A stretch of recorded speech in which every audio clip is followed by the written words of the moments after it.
tu vas nous parler du congrès des LR. Ouais, c'est ça. Donc, Autre ambiance. Voilà, mais c'est quand même un peu rigolo le congrès des LR. C'est toujours particulier parce qu'on a l'impression qu'on est face à une guerre fratricide et pourtant rien ne les oppose vraiment. Donc on est face à des débats parfois virulents, mais où les lignes politiques sont assez proches. Donc c'est toujours intéressant à observer parce que ça dit aussi quelque chose de la ligne que portera la droite, autrefois gaulliste, mais aujourd'hui beaucoup plus conservatrice. Mais je crois qu'on va en parler. Ouais, on va en parler. Mais tu m'as dit un truc intéressant pour préparer cette émission. Tu m'as dit c'est plutôt un duo qu'un duel. Ouais. En parlant, parce que alors donc on va mettre le cadre. Il y avait deux candidats. Il y avait deux candidats. C'était Laurent Wauquiez d'un côté, donc qui est député et patron d'ailleurs des députés à l'Assemblée nationale, des députés de droite, le groupe droite républicaine. Et de l'autre côté, Bruno Retailleau, dont on entend beaucoup parler. Alors, en ce moment, on ne le présente plus. Là. Franchement, il y a 2 ans, personne ne le connaissait. Il nous hante, mais il est ministre de l'Intérieur aujourd'hui, voilà, dans le gouvernement Bayrou. Voilà. Donc on était face à ces deux partis-là, ces deux camps.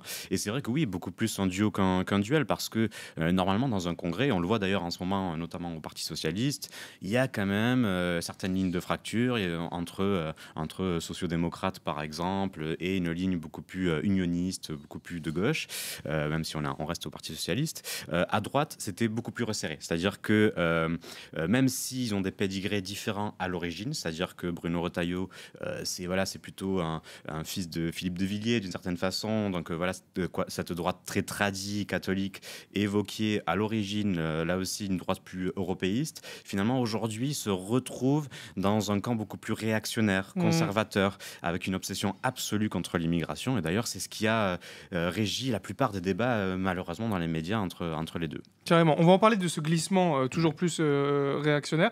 Dans le chat, si vous avez des questions, je ne sais pas si vous avez suivi ou pas le congrès des LR, malgré vous. Généralement, en fait, c'est le genre d'actualité qu'on suit malgré soi, parce qu'on ne va pas, nous, audience plutôt de gauche ou acteurs de gauche, regarder spontanément les résultats de tout ça, mais ça vient à nous parce que c'est tellement...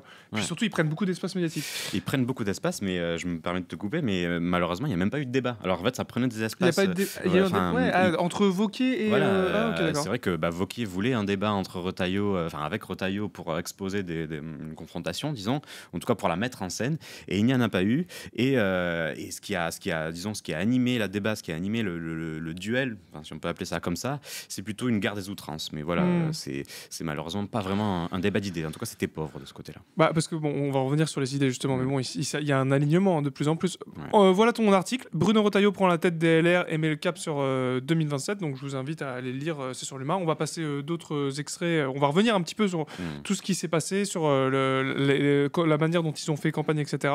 En attendant, voilà, je vous invite à lire l'article, l'analyse d'Anthony Cortès sur le site de l'UMA. Bon, déjà, pour qu'on ait un peu le cadre, c'était quand le dernier congrès des LR ? Qu'est-ce qui s'est passé ? Qui était en place, qui était à la tête des LR jusqu'à présent ? Alors, d'abord, ce qu'il faut savoir, c'est que chez LR, quand on regarde les statuts du parti, le congrès qui doit désigner le président a lieu 4 mois après chaque présidentielle et à mi-mandat. Donc là, on est plutôt à mi-mandat. Le dernier congrès, c'était Éric Ciotti, qui avait été élu à l'époque président.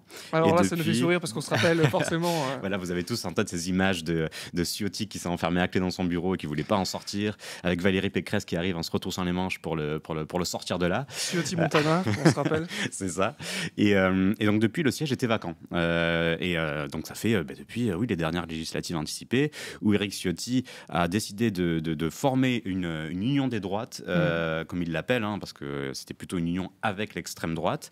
Donc voilà. Bon, après finalement, il a dû laisser son poste parce que la plupart des républicains à l'époque n'étaient pas prêts à ce rapprochement avec l'extrême droite.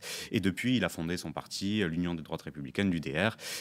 Et depuis, donc, le siège était vacant et il fallait trouver un remplaçant. Et donc, c'était l'occasion, pendant ce congrès-là. D'accord, donc il n'y avait personne à la tête des LR. Donc le siège était vide. Donc... C'est ça. Il y avait une commission, il y avait une direction, disons, par intérim, collégiale, pour gérer les affaires courantes, mais il n'y avait pas de président depuis quelques mois. Ok. Et alors, il y a des questions dans le chat déjà.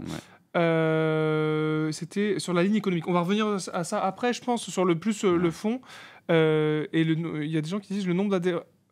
apparemment, le nombre d'adhérents LR a pas mal augmenté depuis janvier. Est-ce que c'est quelque chose de classique à l'approche du congrès de parti? Est-ce que c'est lié à l'espace médiatique occupé par Retailleau? Ça, c'est vrai que c'est assez dingue parce que ils avaient une dizaine de milliers d'adhérents. Aujourd'hui, ils en ont plus de 120 000. Comme quoi ça marche, quoi. Faut faire du bruit. C'est ça, ouais, c'est ça. Enfin, en tout cas, on peut croire ça. 120 000 adhérents, 97 000 se sont exprimés à l'occasion de ce congrès, donc plus de 80% de participation. C'est une réussite. C'est une réussite. Et l'endroit où il y a eu le plus d'adhésion, c'est dans la Fédé de Paris. Et là, dans la Fédé de Paris, Retailleau dépasse les 85% si je me trompe pas. Donc en fait, on voit que oui, le fait que Retailleau fasse autant de bruit dans les médias et occupe autant l'espace médiatique a créé des adhésions. Et surtout, on peut aussi se demander si la droite, en tout cas si les militants de droite, qu'ils soient adhérents ou pas, mais en tout cas les sympathisants, n'avaient pas besoin justement d'une droite qui revienne aux responsabilités, donne le tempo dans l'espace médiatique, dicte l'agenda médiatique, et donc d'une certaine façon, ça a peut-être créé une espèce d'appel vers le parti. Et d'ailleurs, c'est ce que dit un peu Retailleau dans son discours de victoire, où il dit ça y est, la droite est de retour. La droite est de retour, la droite dure, la droite inflexible, celle qui va réussir à amener cette droite molle, disons macroniste, vers une position beaucoup plus rigide. Et en tout cas, il y a cet excès de confiance. Il va falloir voir si ça se vérifie, mais ça a créé un certain nombre d'adhésions. Ça, c'est clair. Et du coup, une fois que tu es élu à la tête du Congrès, une fois que Retailleau a été élu, à quoi ça sert? Est-ce qu'il va définir les orientations stratégiques? Est-ce que ça veut dire que c'est lui qui sera candidat pour la présidentielle? Est-ce qu'il va composer un programme? En fait, ça sert à quoi d'être élu à la tête de ce côté-là, tout est ouvert. Alors, c'est clair que quand tu es élu à la tête de LR, bah oui, tu peux nommer ton organigramme. Donc, tu peux nommer tes bons soldats en fonction de la ligne qu'ils représentent. Alors, c'est à toi de voir si tu veux que ça soit représentatif ou si tu veux que ce soit des personnes plutôt aux ordres de ta propre ligne. Et ensuite, oui, tu dictes un programme, tu dictes des priorités, une stratégie aussi. Est-ce que tu fais pression sur le gouvernement en étant à l'extérieur, ou est-ce que tu y participes en essayant d'être le trublion, disons, à l'intérieur du système? Ça, c'est un débat qui a vachement animé d'ailleurs la campagne, mais on y reviendra peut-être après. Mais quand on regarde les déclarations de Bruno Retailleau après sa victoire, lui, ce qu'il veut faire, c'est édicter un programme novateur, selon lui, même si ce sera évidemment réactionnaire et conservateur, on n'en doute pas, parce qu'il veut que la droite mène le camp conservateur à l'avenir, c'est-à-dire en 2026 et 2027. Et d'ailleurs, il le dit, voilà, il va y avoir des combats en 2026 et 2027, les municipales et les présidentielles. Il va falloir travailler à amener une vague bleue. Et surtout, ce qu'il dit, c'est que la France est résolument de droite. Il dit, voilà, la France n'est pas de gauche, elle est absolument de droite. Donc, il va falloir présenter un programme radicalement à droite, que ce soit autant sur le point de vue économique, donc quelque chose de très libéral. Justement, je me permets de rebondir avec la question de tout à l'heure. Est-ce que quelle est la ligne que porte économiquement Retailleau? Du côté de l'économie, chez LR, il n'y a pas beaucoup de débats. Hein, c'est des libéraux. Alors qu'autrefois, quand on prend un petit peu de hauteur, disons, avec toute l'histoire du RPR, de l'UMP, puis de LR, donc voilà, les différents noms de ce parti de droite, il y avait certains débats malgré tout. Il y avait une partie gaulliste qui était beaucoup plus étatique, que ce soit les gaullistes chiraciens ou les gaullistes séguinistes, avec parfois, quel que soit le camp, une approche, disons, plus sociale de l'économie. Là, aujourd'hui, il n'y a pas de débat. C'est des libéraux radicaux. On laisse faire le marché. On aide les entreprises. On coupe les aides sociales, surtout des étrangers. Enfin, voilà, pour le faire à gros traits, c'est un petit peu ça. De ce côté-là, il y a unanimité, totalement. D'ailleurs, je pense que l'absence de débat sur la question économique, c'est parce que c'est des questions sociétales, entre guillemets, voilà, enfin les questions de racisme surtout, qui sont mises en avant tout le temps par les deux candidats. Juste pour qu'on se remette un peu en tête le ton de la campagne, je vais vous montrer deux extraits. Alors le premier, enfin c'est pas un extrait, c'est la une. On se rappelle de cette une-là, donc ça c'était il y a quelques semaines. Est-ce qu'il y a la date? Bon, je dirais que c'était en avril, début avril, 8 avril. Donc c'était la surenchère avec Wauquiez qui disait enfermer les OQTF à Saint-Pierre-et-Miquelon. Les propos chocs de Laurent Wauquiez en une du JD News, donc un journal d'extrême droite de Bolloré. Ouais, c'est ça. Et donc voilà, c'était toujours la surenchère, le mot de plus. Je sais pas si tu as quelque chose à dire là-dessus. Ouais, en fait, Wauquiez, il a eu du mal à exister pendant cette campagne, donc il fallait qu'il trouve des coups d'éclat. Parce qu'en fait, d'un côté, tu as Bruno Retailleau qui, lui, est en responsabilité, il est ministre de l'Intérieur. Il arrive à créer une sorte de storytelling autour de son action. On se souvient, c'était mi-avril, je crois, ou début avril, je sais plus. Il organise une conférence de presse en montrant ses résultats, entre guillemets, dits victorieux sur l'immigration, sur la délinquance, etc. Et de l'autre côté, tu as Wauquiez qui, lui, pour exister, il faut qu'il fasse des propositions encore plus chocs, d'une certaine façon. Et là, il veut organiser l'enfermement des OQTF à Saint-Pierre-et-Miquelon.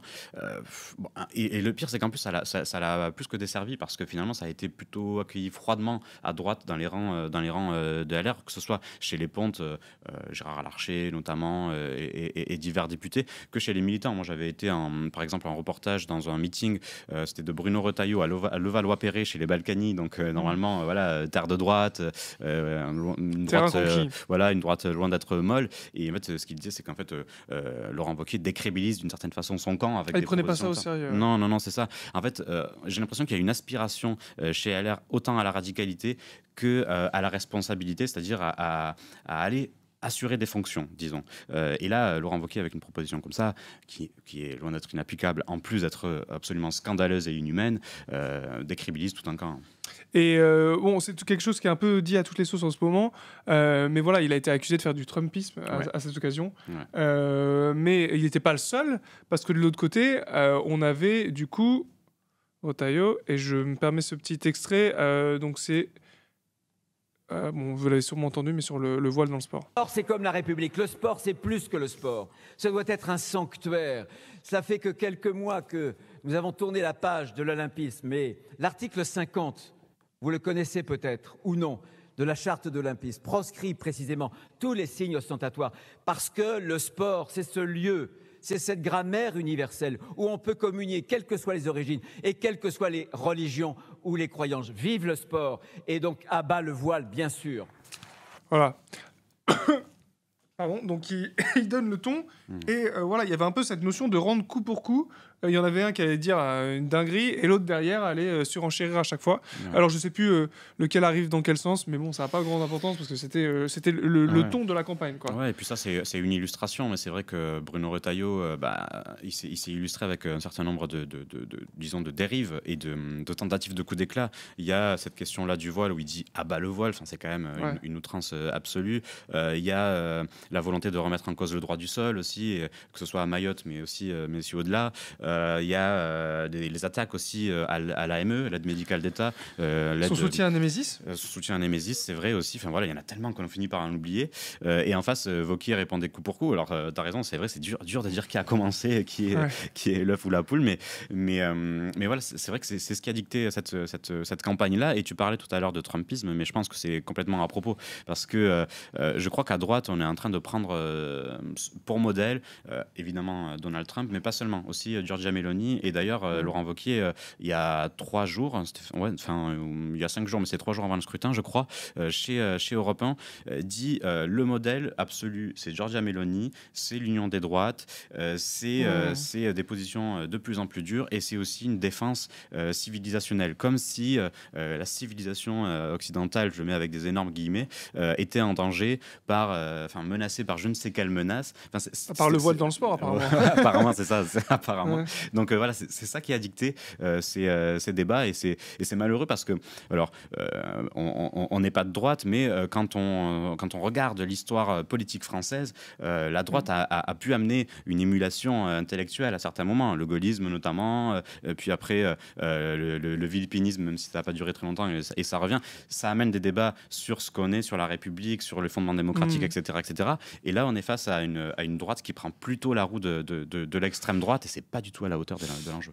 Moi, j'ai une question du coup vis-à-vis de ça. Et dans le chat, si vous avez des questions, n'hésitez pas. Mais est-ce qu'il y a un effet de loupe sur toutes ces dingueries? Parce que, donc, bon, ils ont très bien compris, dès qu'ils disent une énorme dinguerie raciste, ça perce dans l'espace médiatique et du coup, ça les... Bon, comme ils n'ont pas besoin d'être encouragés, mais on va dire que ça les conforte dans leur idée de faire campagne sur ces thèmes-là.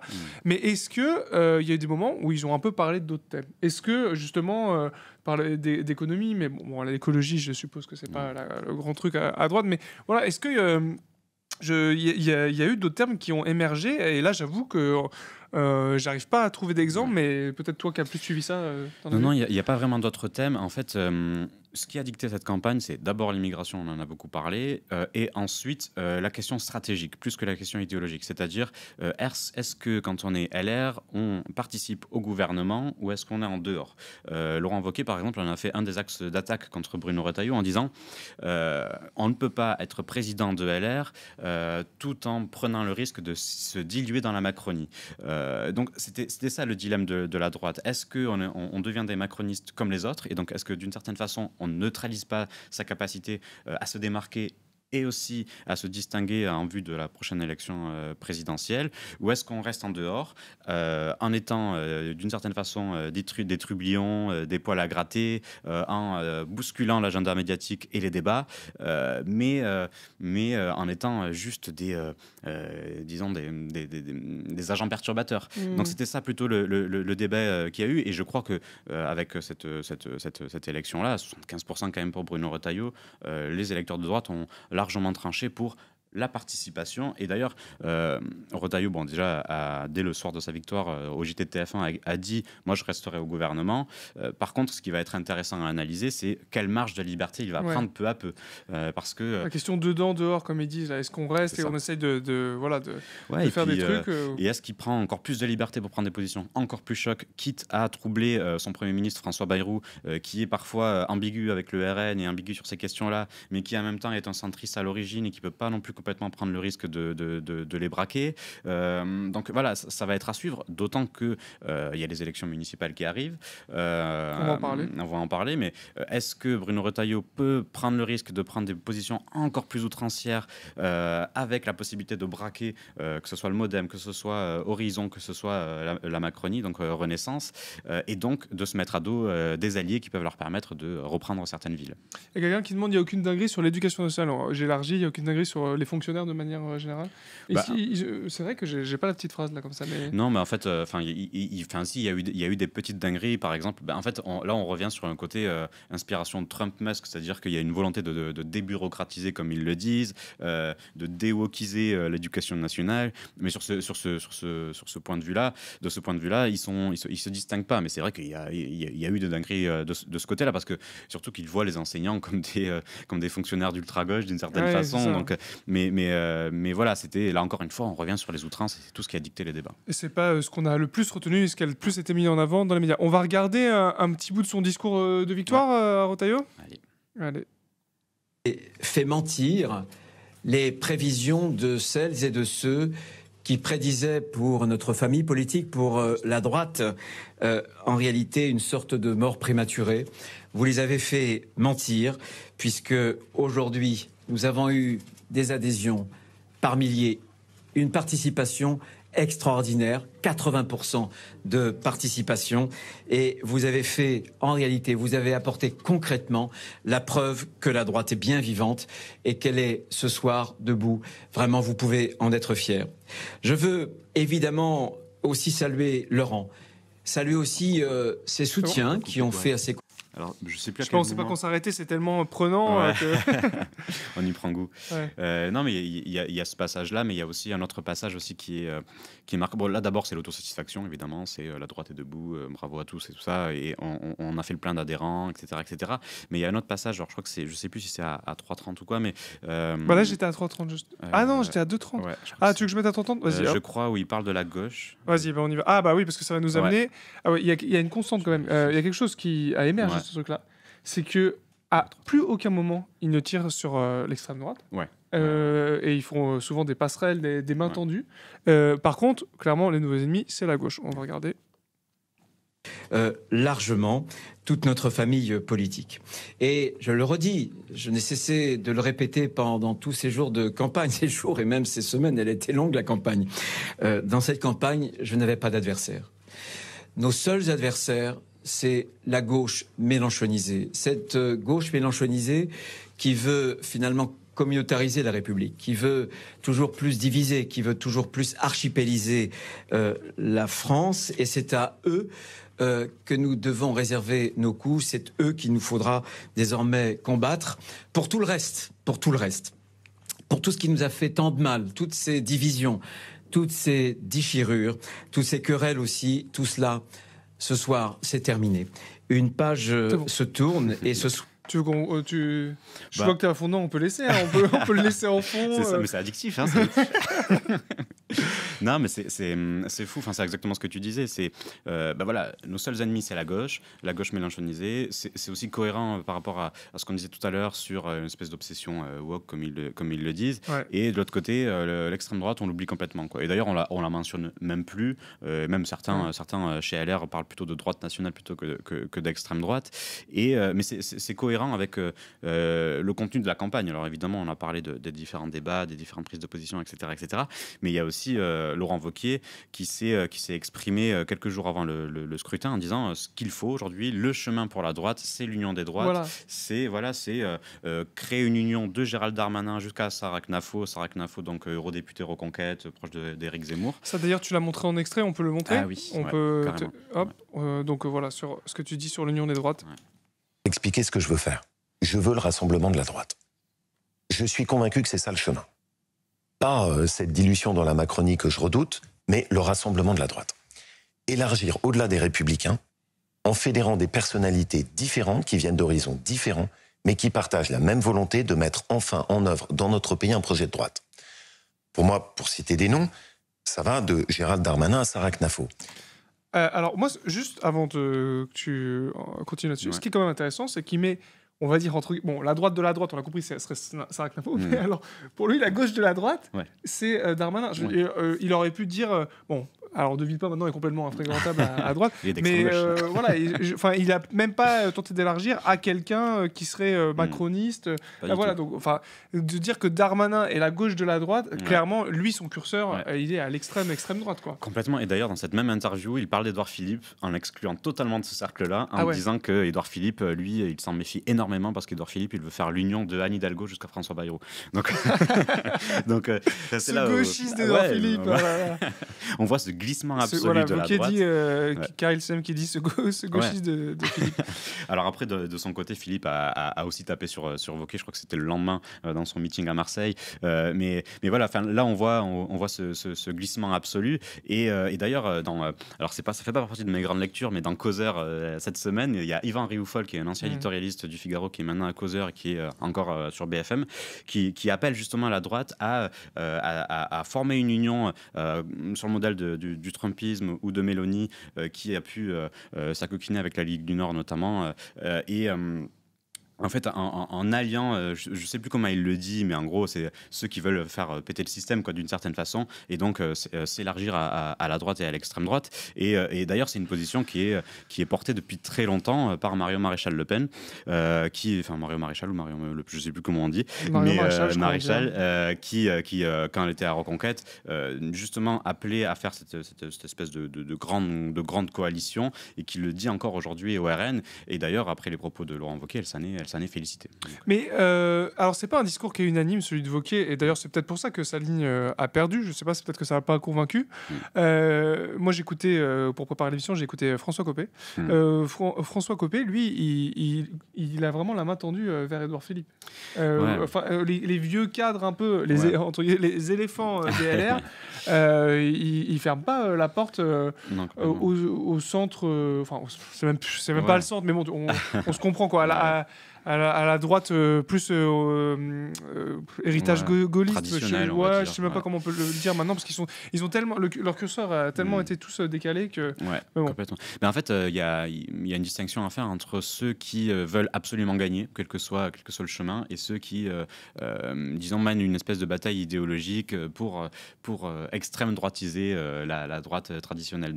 Jean-François Copé, c'est vrai que lui, c'est un vieux dinosaure. Lui aussi, il est quand même très ambitieux ambigu, il est capable de retourner sa veste à tout moment, mais à l'origine, lui, il était plutôt pour s'ouvrir à la Macronie. D'ailleurs, il ne s'en est pas caché, hein, il l'a dit lui-même, parce que c'est le seul moyen, d'une certaine façon, de s'imposer et d'arriver à maintenir LR à flot. Et d'ailleurs, c'est ce qui leur permet aujourd'hui d'avoir encore une quarantaine de députés. Et de l'autre côté, Laurent Wauquiez, lui, il veut casser ce système-là. Il veut plutôt prendre la voie d'Éric Ciotti, mais sans forcément se marginaliser. Donc il y a ce choc-là. C'est le seul clivage, disons, à droite qui n'a pas encore été tranché. Et les municipales ne va pas forcément permettre de trancher ça. Juste avant, merci Andy 161 pour le Prime. Et j'ai juste une question par rapport à ce que tu dis, parce que Ciotti, quand il a fait... lui, il a été marginalisé DLR parce qu'il a prôné l'alliance avec le RN. C'est ça, si je dis pas de bêtises. Mais aujourd'hui, on se dit, mais cette marginalisation, elle semble en fait... hors du temps, parce que là, ils sont tous... L'ennemi, maintenant, c'est Mélenchon. Alors, les macronistes sont plus trop fréquentables. Mais de toute manière, ça, c'est une stratégie, parce que comme les macronistes sont au pouvoir et sont détestés, bon, on ne veut pas trop s'approcher d'eux. Édouard Philippe, il est trop de gauche. On se demande pourquoi Ciotti, finalement, il a été mis de côté, quoi. C'est vrai que ça doit le faire sourire. Et il doit se dire, putain, j'ai dû partir trop tôt. C'est ça, il était un pas devant les basses, pas deux, voilà, avec Ciotti. il a été trop rapide. C'est vrai que c'est particulier. Alors après, il y a tout un jeu d'équilibre, je pense, chez LR qui est en train d'être recherché. C'est à la fois, il faut s'ouvrir à l'extrême droite, se radicaliser parce qu'ils ont l'impression que c'est dans l'air du temps et que pour capitaliser du côté de cet électorat, d'autant plus que Marine Le Pen pourrait ne pas se représenter, il faut porter ce discours radical pour ramener à eux cet électorat. Et en même temps, il ne faut pas non plus se montrer trop infréquentable parce qu'on a besoin de nos alliés traditionnels pour aller chercher des villes, parce qu'aujourd'hui, par exemple, la droite n'a plus aucune ville de plus de 100 000 habitants. Donc voilà. Donc en fait, la droite penche à l'extrême droite. On voit bien qu'elle a envie d'aller vers ce bord-là. On voit bien qu'elle a envie de tendre la main à certains représentants de droite. Pas tous, hein, parce que par exemple, François-Xavier Bellamy, qui est le vice-président de LR, qui est eurodéputé, lui par exemple ne veut pas tendre la main à Marine Le Pen parce qu'il considère que Marine Le Pen n'a jamais osé se dire de droite. Au contraire, lui, il est bien catho-intégriste. Voilà, il est bien costaud sur ces sujets. Ouais, c'est ça. Au contraire de Jordan Bardella, qui lui, par contre, il le voit un peu plus comme un libéral, avec un ADN plus, disons, comme si c'était l'ancien courant conservateur de l'UMP, même s'il est bien au-delà de ça, c'est un mec très clairement d'extrême droite. Mais voilà, ils font cette distinction encore dans les rangs de LR. Oui, d'accord. Donc il y a une stratégie aussi à qui on parle au RN, qui est en train de devenir fréquentable et comment nous, on ne se rend pas infréquentable en parlant. C'est ça. Puis surtout, je suppose qu'il y a surtout l'héritage Le Pen.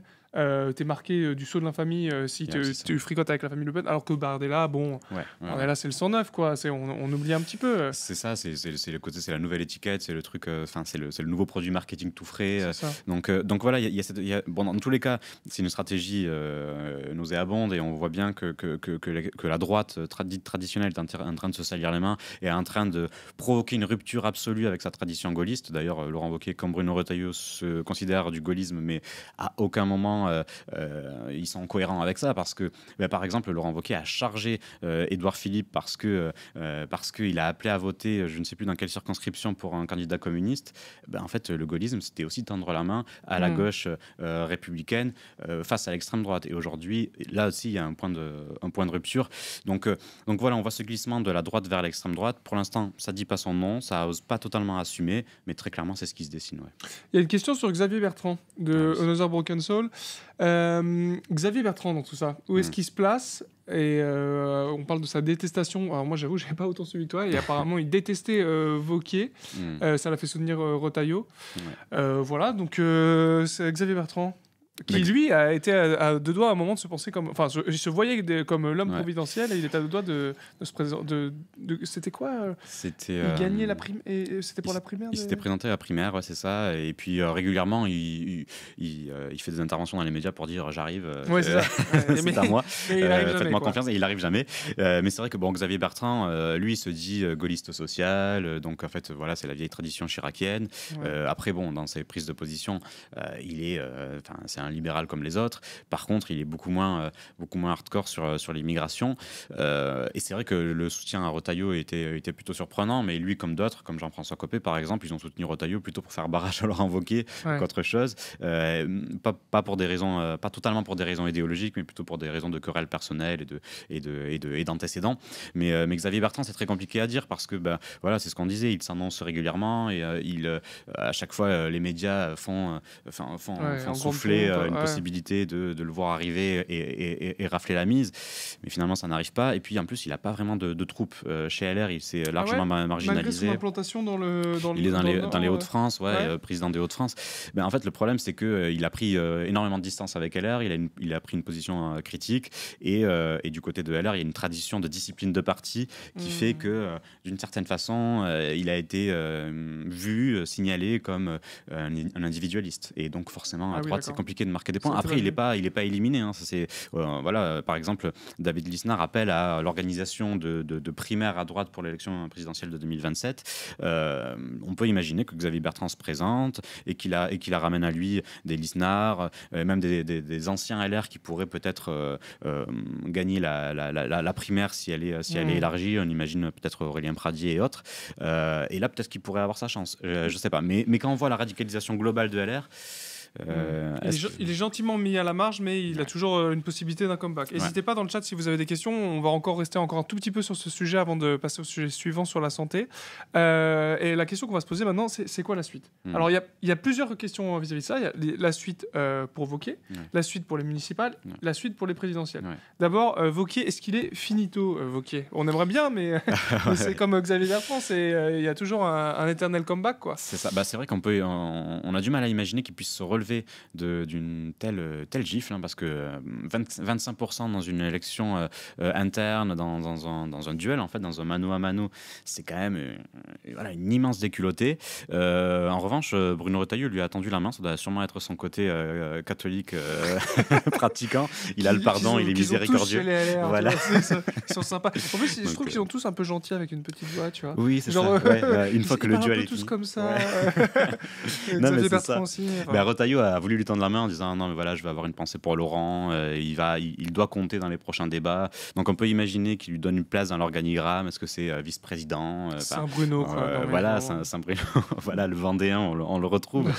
Donc à voir. Alors comment est-ce qu'il va peser, je ne sais pas, mais par contre ce qui est à noter dans son discours de défaite qu'il a donné juste après, vraiment dans les minutes qui suivaient, il a tout de suite voulu mettre la pression sur Bruno Retailleau, comme pour montrer je vais pas lâcher, je vais rester. Et alors lui, son grand mantra, c'est attention, il faut une droite dure qui ne se dilue pas dans le macronisme, et d'une certaine façon, collaborer avec le macronisme, c'est aussi d'une certaine façon se renier. Darmanin avec l'info, comme tu le rappelais. Voilà, c'est ça. Donc je pense qu'il va faire pression pour aller vers cette ligne-là.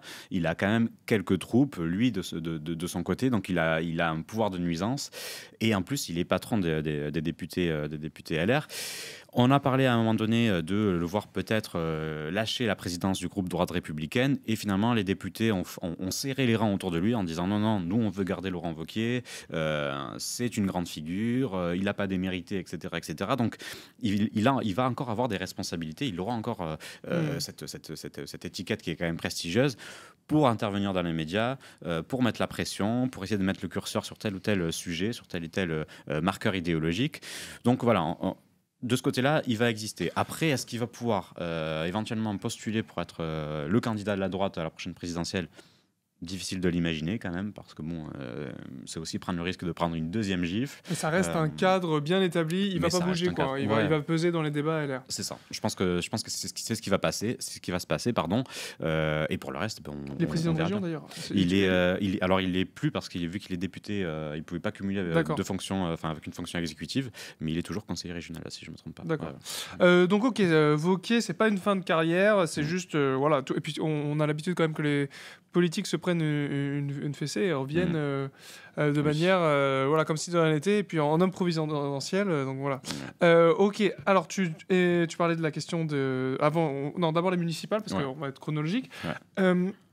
Qu'est-ce que ça annonce l'élection de Retailleau à la tête des LR sur la stratégie sur les municipales? Comme tu disais, Pardon, excusez-moi. Il y a pas les, ils n'ont pas de grande ville, de grande ville de plus de 100 000 habitants.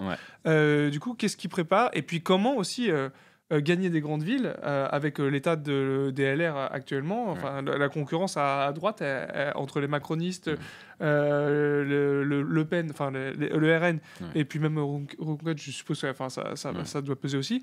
Comment se positionner et comment gagner ça va être quoi leur stratégie Alors d'abord, c'est vrai que LR n'a plus de grandes villes et pourtant ça a longtemps été une grande force de la droite républicaine d'avoir cette implantation-là, et cette implantation locale leur permettait, d'ailleurs leur a permis d'être largement majoritaire au Sénat. S'ils veulent garder cette place, voire la conforter, il va falloir forcément se trouver des alliés.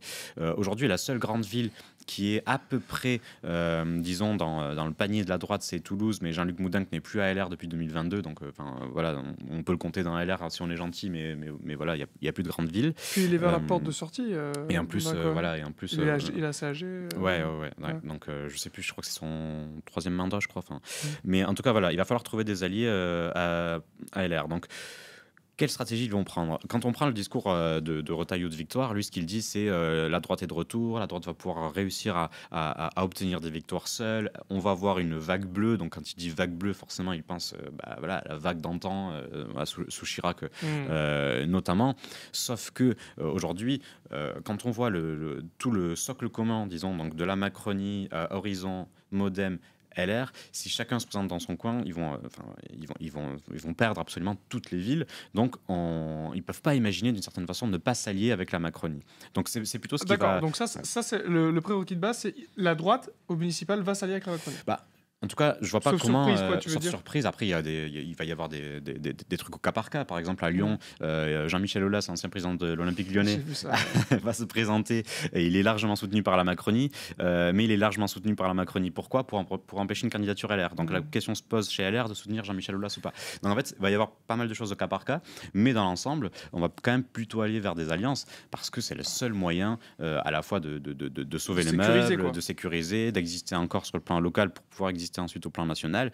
Donc je pense qu'il va se décanter une espèce de position de raison d'une certaine façon. Alors en fait c'est un peu un scénario à la NFP pour sécuriser des sièges. On fait des alliances pour qu'il n'y ait pas un LR, un macroniste. Alors enfin, ça c'est par rapport au macronisme, mais le RN là-dedans, ils vont réussir à avoir une entente. Est-ce que déjà ceux qui auront fait allégeance à Ciotti, ils vont se retrouver dans une situation plus confortable, c'est-à-dire pouvoir ménager d'un côté les macronistes et pouvoir, pourquoi pas, aussi ménager le RN? Est-ce que ça va servir à ça? Ouais, d'une certaine façon, c'est vrai que l'alliance Ciotti-RN va continuer à se poursuivre. Ils vont présenter des candidats un petit peu partout. On peut imaginer qu'ils prennent certaines villes, notamment Toulon, par exemple, où ils font des énormes scores depuis un certain temps. Donc le RN et les Ciottistes vont essayer de grappiller, disons, des places fortes qui à l'origine étaient plutôt réservées au LR. Ensuite, pour le reste, est-ce qu'on peut imaginer, il y aura pas d'accord de premier tour, il n'y aura pas d'alliance, etc. Mais est-ce que dans le débat, il y aura une espèce de pacte de non-agression entre la droite et le RN. Avec les RN, il n'y aura pas d'accord au premier tour. Entre LR et RN, non. Même avec les quelques ciotistes. Je l'imagine pas parce que encore une fois, il y a l'élection présidentielle en 2027. Et si on veut se distinguer, si on veut se montrer comme la droite radicale, la droite dure, entre guillemets, la seule droite, il va peut-être pas falloir tout de suite initier l'union des droites. D'accord, donc ça.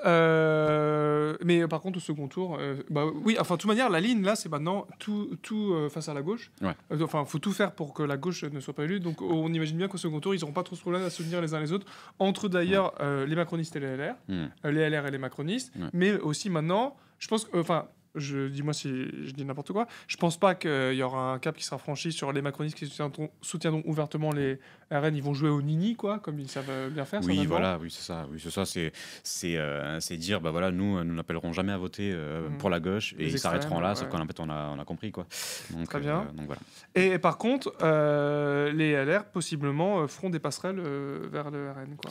Est-ce que le RN fera des passerelles vers le RN? Oui, ça se fait habituellement, je suppose. Oui, voilà. Après, il va vraiment falloir au cas par cas parce que le paysage de chaque territoire est quand même largement différent. C'est vrai que dans le sud-est, par exemple, il y a déjà des passerelles, voilà, quand on pense à Menton, par exemple, où Louis Sarkozy est pressenti. Bon, il n'est pas adhérent à LR, mais voilà, donc on peut imaginer, pas forcément une alliance, mais tu vois, un pacte de non-agression où en fait on se tire pas dans les pattes parce que il faut que ce soit le camp, comme ils disent, patriote. Là encore une fois, je mets plein de guillemets, qui l'emporte. On peut imaginer un pacte de non-agression. Après, pour de là à imaginer des alliances clairement établies, clairement assumées dans les médias, je pense qu'on n'en est pas encore là. Mais bon, ça peut arriver très vite. Le très méritocratique Louis Sarkozy qui se positionne en nouvel homme providentiel. Il y a beaucoup d'hommes providentiels à droite, c'est leur côté un peu chrétien. Ça, d'ailleurs, il n'y a que des hommes tout court. D'ailleurs, et on le voit sur le discours. Il y a eu Pécresse à un moment qui est sorti du paysage complètement. Mais pendant le discours de Retailleau, justement de Victoire, on voit que des mecs. Derrière, il y a Barnier,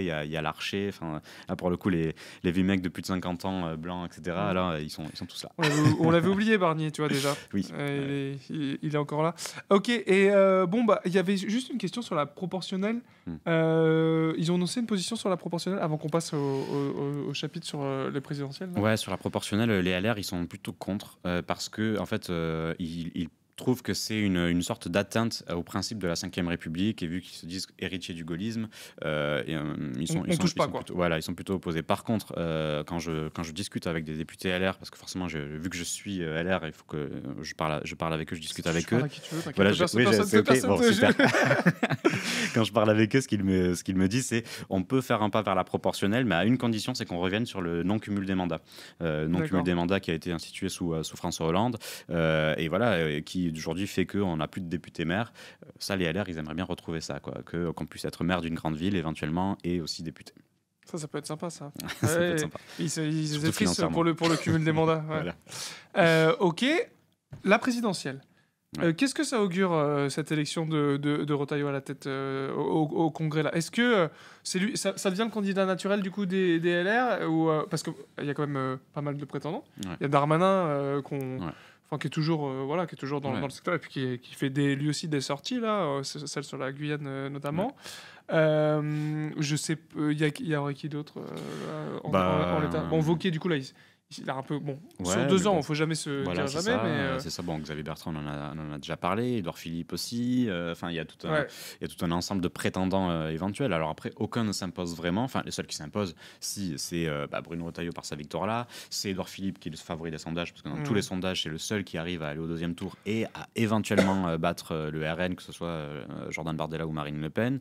Et puis ensuite, il y a des seconds couteaux. Et après, est-ce qu'on met la Macronie dedans? Est-ce qu'on peut noter, on peut signaler un Gabriel Attal qui se positionne très clairement. On va peut-être pas faire l'affront à François Bayrou de le mettre en présidentiel. Enfin, je sais pas, déjà qu'il a déjà du mal à Matignon. Mais voilà. Il a d'autres chats à fouetter là. Après, il est surprenant, ça se trouve.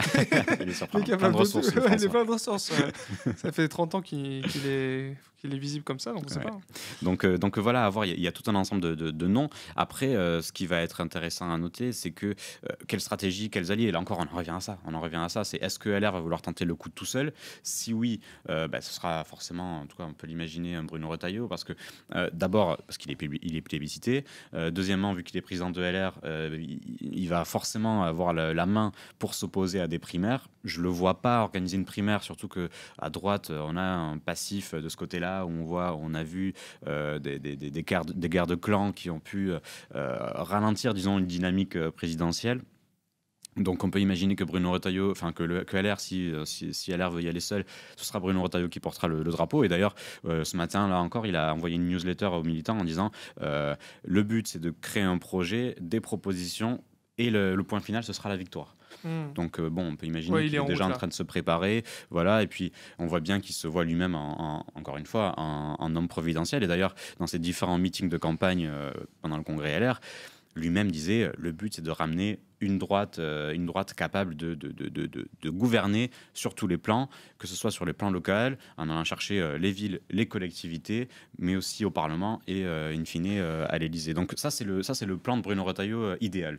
Et d'ailleurs, c'est aussi ce que dit François-Xavier Bellamy, qui était chez RMC il y a quelques jours, et qui dit, en gros, je ne crois pas aux alliances d'appareil. La Ve République, c'est la rencontre d'un peuple avec un homme et son projet. Avec son sauveur, quoi. Voilà, et son sauveur. Donc en fait, je pense qu'il y a une espèce de croyance un petit peu, pas christique, mais presque, en disant on a trouvé notre homme, nous sommes le camp qui représente la droite, la France est de droite, donc forcément c'est pour nous. Et du coup, pas de primaire alors. Tu sens pas le coup des primaires parce que si je dis pas de bêtises, il y avait une primaire où il y avait Juppé, Fillon, Sarko, c'est ça ? C'est ça. Et c'était Fillon qui avait gagné avant son grand downfall avec la révélation du canard sur l'emploi. C'est ça, exactement. Fillon, et il y avait d'ailleurs d'autres candidats. Il y avait à l'époque Jean-Frédéric Poisson. Je ne sais pas si tu te souviens. Si, je voilà, j'adore très, très Jean-Frédéric chrétien Poisson. Aussi. C'est ça, chrétien-démocrate. C'est clair. Pas que le vendredi le poisson. C'était tout le temps. C'est ça, mais en fait, à l'époque, bon après, les primaires à droite, c'est pas comme à gauche. Il y a beaucoup moins de dégâts, c'est beaucoup moins violent, mais malgré tout, t'en sors un petit peu cabossé, et ça permet surtout à l'adversaire de noter quels sont les points de faiblesse du candidat qui est finalement désigné. Donc je pense qu'ils vont pas aller vers cette possibilité-là. Surtout que là, avec Bruno Retailleau, j'ai l'impression que ils se rangent tous derrière lui. Et surtout qu'en plus, Retailleau, ça fait des dizaines d'années qu'il construit son parcours. Là, élu local, puis chef des sénateurs LR, où il s'est montré comme un chef, parce que pour le coup, il arrivait à tenir ses troupes, alors que dans le groupe des sénateurs à l'époque, il y avait quand même une diversité beaucoup plus grande qu'aujourd'hui, mais il y avait une diversité entre les libéraux, entre les gaullistes, entre des conservateurs, etc. Il arrivait quand même à tenir tout ça et à provoquer un élan. Donc, j'arrive pas trop à imaginer la possibilité d'une primaire, et surtout, je peux pas imaginer que Retailleau, aujourd'hui, alors qu'il a toutes les cartes en main pour s'imposer, qu'il puisse donner une chance à ses concurrents. Mais il y avait quand même, il y a eu une discipline chez les LR par rapport à la primaire qu'il n'y a pas eu par rapport au PS. Parce que c'était Hamon qui avait gagné, qui avait été, Valls avait pourri la vie, le reconnaissait pas quoi. Ce qui n'avait pas été le cas avec Fillon, malgré qu'il était complètement cramé par le canard et que, c'est ce qui lui a certainement coûté l'élection à l'époque. Donc, est-ce qu'on peut imaginer peut-être que si il y a trop de bordel qui commence à monter, en 2 ans il peut se passer plein de choses chez les LR, le moyen de clarifier et de calmer un peu tout le monde, c'est-à-dire on fait une primaire, il y a un candidat légitime, et tout le monde la ferme. Ça peut, mais moi perso, j'ai tendance à considérer que la primaire c'était le congrès LR, d'une certaine façon. D'accord. C'est soit on se tourne vers Wauquiez et là forcément, on prend le rôle d'opposant, mais si on prend le rôle d'opposant, même si on a nommé notre opposant numéro 1, il va falloir clarifier la ligne si on veut arriver au pouvoir. En choisissant Bruno Retailleau, très clairement, on a choisi sa stratégie, on a choisi la personnalité qui a accepté de renouer avec les responsabilités, même avec un camp qui n'est pas forcément le sien dans l'identité d'origine. Et puis en plus, surtout, 75%, est-ce que ça ne tranche pas totalement le débat ? En fait, je crois que la conclusion, c'est Bruno Retailleau qui a les cartes en main aujourd'hui, parce qu'avec ce score-là, il peut faire ce qu'il veut des Républicains et ce qu'il veut de la marche de la droite. Ok. Il y avait quelqu'un qui dit sur Darmanin, alors on en a déjà parlé, mais c'est vrai que tu dis, ils ont tranché avec le Congrès. Darmanin, lui, il n'y était pas. Est-ce que c'est une manière aussi de ne pas se cramer et de finalement revenir à un moment et dire en fait, je suis encore dans le jeu ? Parce que Darmanin, il y a un moment où tout le monde pensait que c'était son heure. Là. Il faisait plein de bruit, il était partout, on se dit ça va être lui. Et en fait, il est passé à la justice. Retailleau a pris le siège à l'intérieur. Et là maintenant le nouvel homme fort c'est Retailleau quoi. On dirait que c'est vraiment un tremplin. Il y a quelqu'un qui disait ça dans le chat tout à l'heure, le ministère de l'Intérieur. Darmanin, après, alors d'abord, il est pas adhérent à LR, donc après, il aurait pu prendre sa carte et se présenter, mais lui, il joue plutôt sa partition en dehors, c'est-à-dire qu'il veut à la fois réunir le socle commun, Renaissance d'un côté, donc les macronistes, et de l'autre côté, la droite, il veut presque aspirer les dynamiques pour en faire la sienne. Mais lui, il renonce toujours pas. C'est vrai qu'il y a eu une interview dans La Voix du Nord il n'y a pas si longtemps où il dit je me prépare, je suis prêt, etc. etc. Et puis même à l'événement, c'était à Saint-Denis d'ailleurs, l'événement Renaissance organisé par Gabriel Attal. En matinée, il y avait un débat entre Bayrou, Philippe, Attal et Darmanin. Et Darmanin, lui... Ça fait rêver. Ça fait rêver, j'ai passé une super matinée. Et Darmanin, lui, dit pour se préparer à la victoire, il va falloir que la chaise qui est vide en face de moi, donc il avait vraiment une place vide, c'était celle de Darmanin, de Retailleau, pardon. Il va falloir que les LR prennent cette chaise, prennent cette place, parce qu'on va pas y arriver sans eux. Donc voilà, lui il se prépare pour d'une certaine façon, juste avant 2027, appeler à la raison tous les camps en disant regardez, dans les sondages, en tout cas c'est ce qu'il espère, c'est moi qui suis le mieux placé. Donc venez, on retrouve tous la raison et on se range évidemment derrière moi. Ah, quel plaisir, hein. Quel plaisir d'avoir passé 1 heure à discuter des LR. Non, mais en vrai, c'est hyper intéressant parce que c'est ce qui façonne là les nouvelles alliances politiques pour enfin, qu'on soit qu'on s'y intéresse ou pas, là, ça nous tombe dessus et même à pour droite, il la- y a vraiment plein de choses qui vont se passer, donc on Ouais, est et obligé de suivre ça, quoi. complètement, et même pour la gauche aussi, c'est déterminant. Ouais, bien sûr, parce ouais, que ouais. est-ce qu'on aura en face de la gauche un bloc central complètement disloqué avec un candidat de droite conservatrice, Retailleau, un candidat de droite macroniste, Philippe, un centriste, un centriste de droite, Bayrou, plus le RN et plus Reconquête. Là, bon, bah là, il y a effectivement possibilité, en tout cas, de faire une percée à gauche. Ou est-ce qu'ils vont se réunir tous derrière un homme présidentiel qui va réussir à s'imposer? Et là, ça va être très compliqué forcément de lutter, surtout qu'à gauche, il y a des divisions. Donc voilà, tout ça va être complètement déterminant et ça annonce des débats passionnants. En tout cas, c'est clair. Et j'espère. puis ce qui semble être défini, c'est que l'ennemi maintenant, c'est la gauche, c'est les mélanchonistes. Et là, il y a une constante dans tout ce qu'on a dit, c'est que les regards ne se tournent plus vers le RN en tant qu'épouvantail, quoi. Et ça va être intéressant aussi à analyser, parce que c'est vrai qu'il y a une hystérisation absolue de débat à droite sur la gauche et en particulier contre la France insoumise, où on voit toutes les outrances. Alors, on peut faire plein de reproches à la France insoumise, mais malgré tout, dire que c'est mettre un signe égal avec le RN, dire que c'est un parti antisémite, etc., c'est absolument n'importe quoi. Mais c'est leur stratégie pour se démarquer.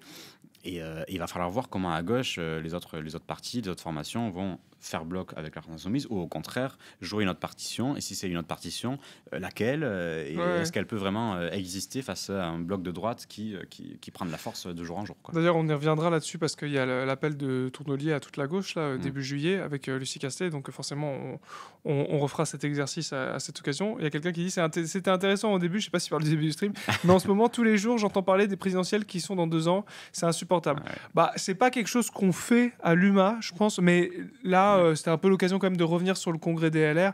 Et forcément, voilà, c'était la dernière partie du stream. Voilà, on est obligé de se projeter maintenant qu'on a un peu compris comment ça s'était passé. Ouais. Puis, je suis d'accord avec Cadwald sur le côté la présidentielle en permanence qui dicte un peu tout le temps le débat. Même 5 ans avant, on est déjà en train de se projeter sur et quelle alternance, etc. Mais là, en fait, on est à seulement 2 ans. Et normalement, à 2 ans, la campagne est presque déjà lancée. Bon, sauf que là, il y a eu tout un ensemble de choses, de la dissolution, peut-être même une nouvelle dissolution après l'été. Il y a les municipales, etc. Et tout ce qu'on va voir dans les prochains mois va être fait à partir de la donnée présidentielle. Donc en fait, si on parle pas de la présidentielle, on perd un énorme morceau de l'enjeu. Oui, bien sûr, c'est ça aide à la compréhension.